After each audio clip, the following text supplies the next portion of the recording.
morning.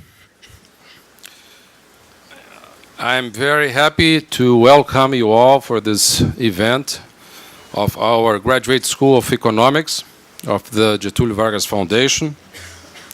It's a very nice day outside, so I thank all those who came from abroad, not only for having put their time, energy, and effort to be here with us, but also for bringing us this nice weather, which I hope everybody can enjoy while being in Rio.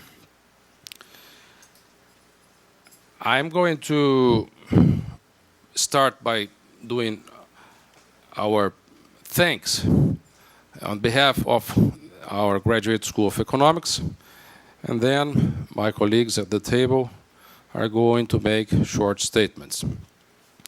I'd like to thank very much, first, as one knows, le sponsor, c'est le nerf de la guerre.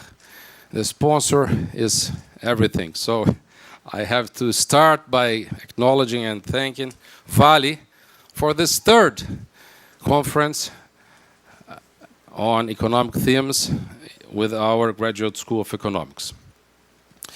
I'd also like to thank Professor João Vitor Isler, who is here with us, for a very demanding type of work, which is putting together a conference of this type, of this level. It takes a lot of work, and it's the third conference that Professor João Vitor helps us to put together.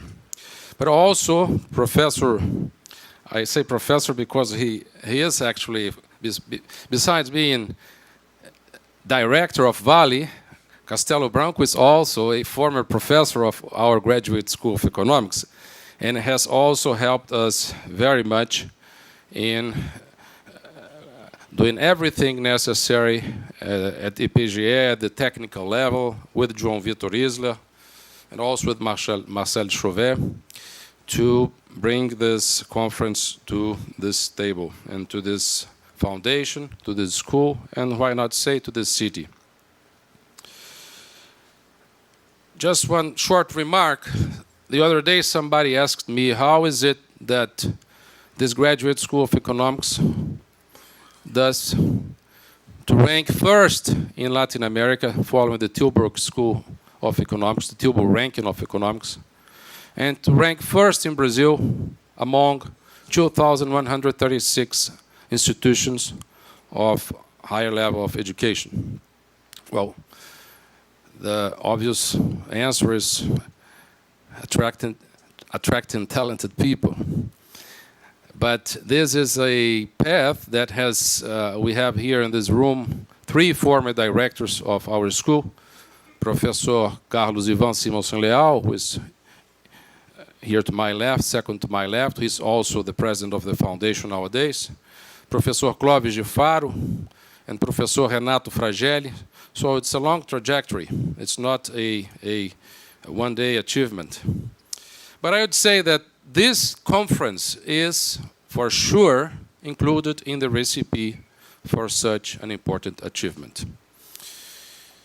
And also, of course, the stability, not only of the rules of the game, but also financial stability, which has been achieved by the foundation through the last 20 years under the leadership of our president. So, having said that, I'd like to pass the word first to Luciano, who is Chief Financial Officer of Vale. Please, Luciano.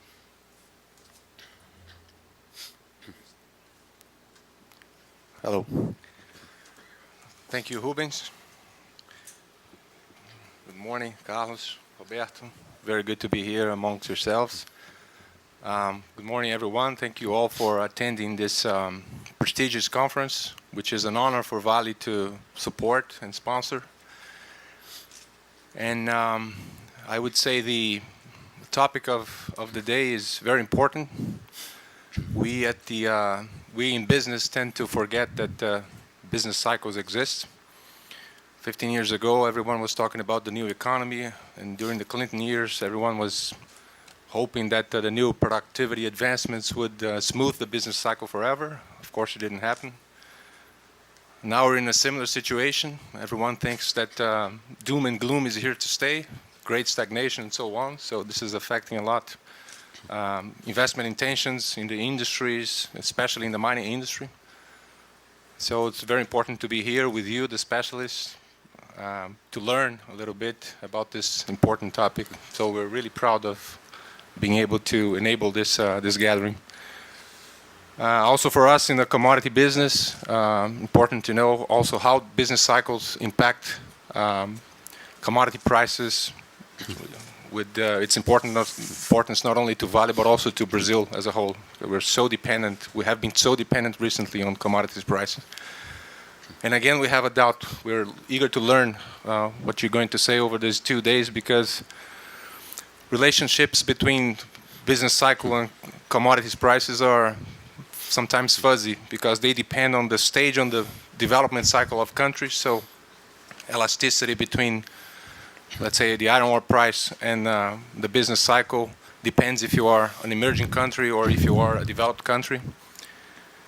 And also because this relationship sort of didn't hold over the past perhaps 2 decades. In the 90s, although we had very benign years, the oversupply with the collapse of the Soviet Union, like prices were very, very low, didn't react much to the business cycles.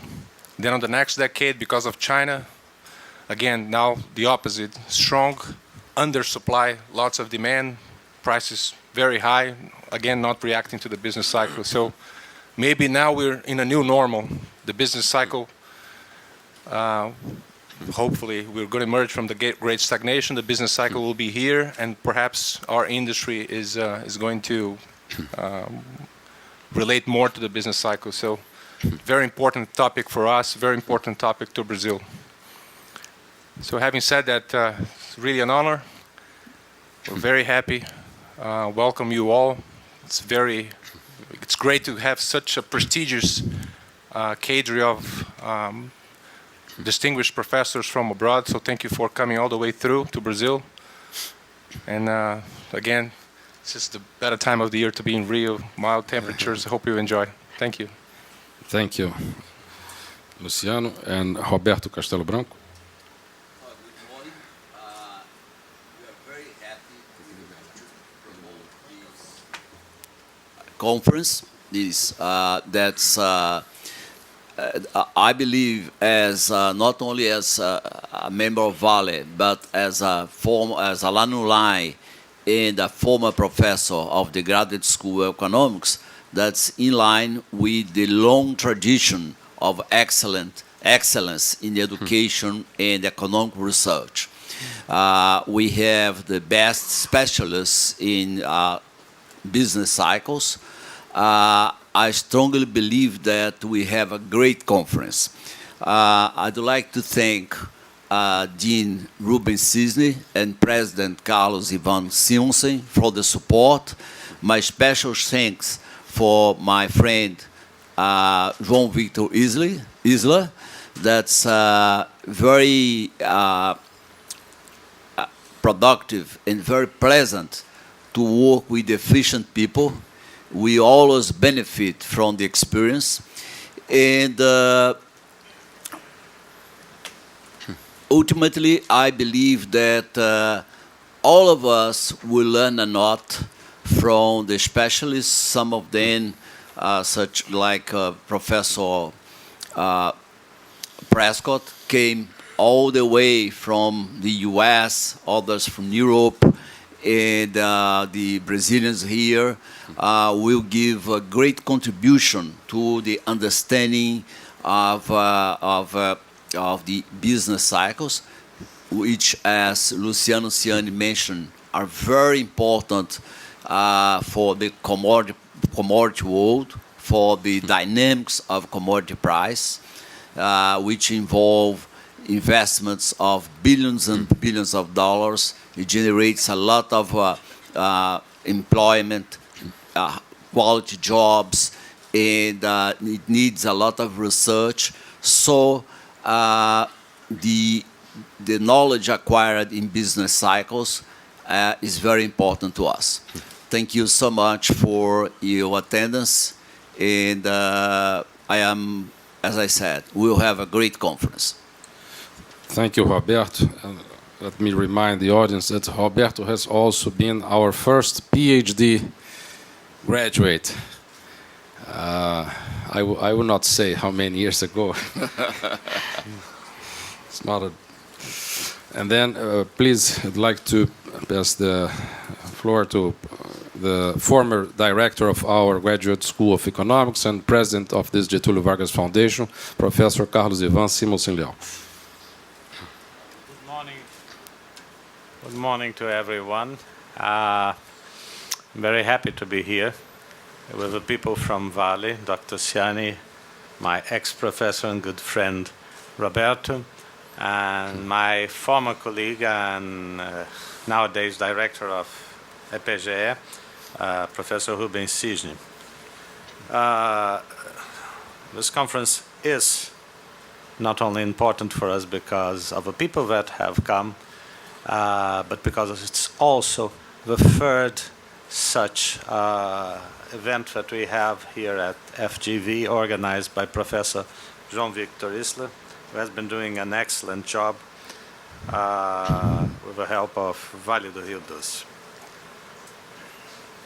The subject of this conference is particularly important, although I missed something in the list of topics that are being heralded here today, which is disruption of business cycles. Not business cycles only, but disruption of business cycles. We live in a very, very strange moment where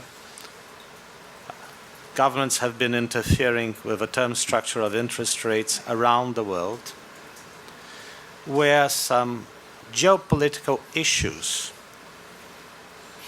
mingle with international finance.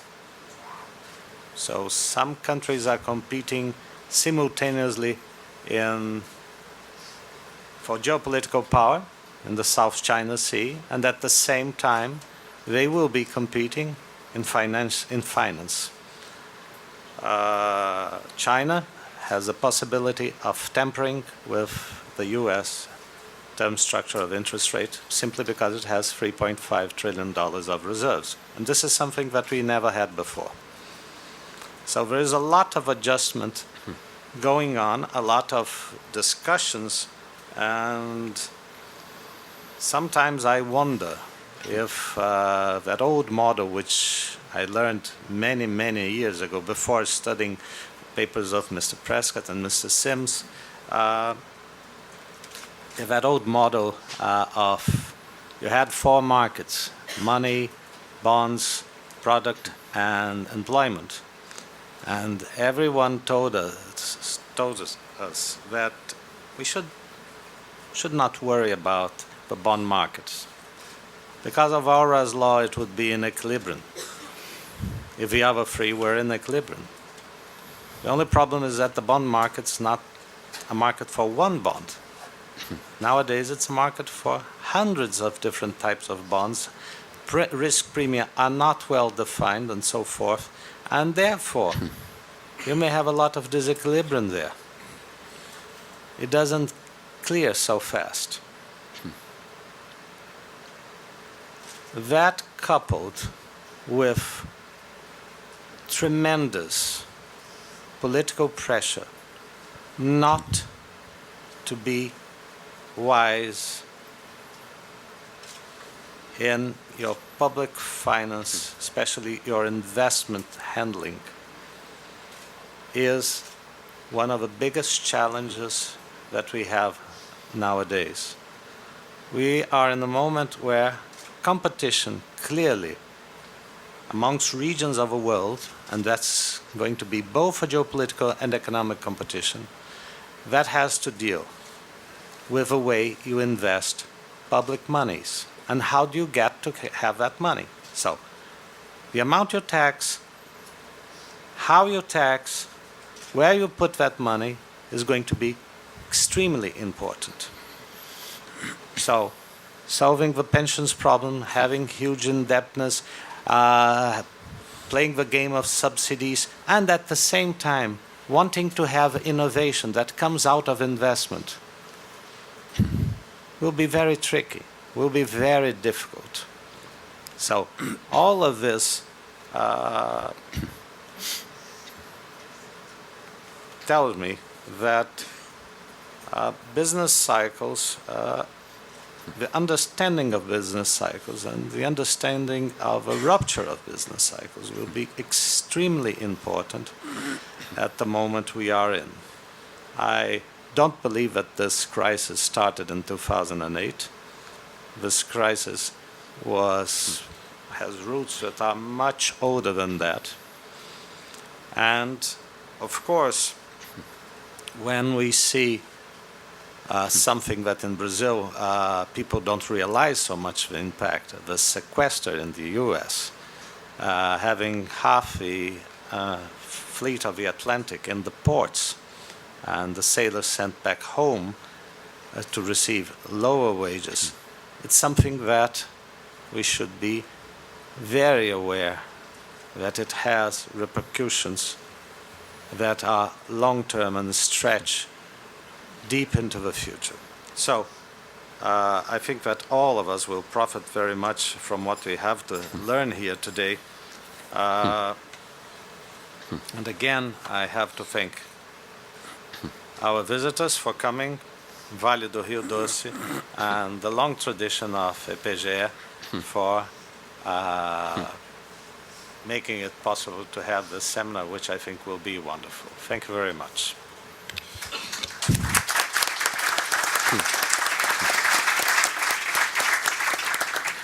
So I'd like to thank the members of the table, the audience, and let's move to the next section. Thank you very much.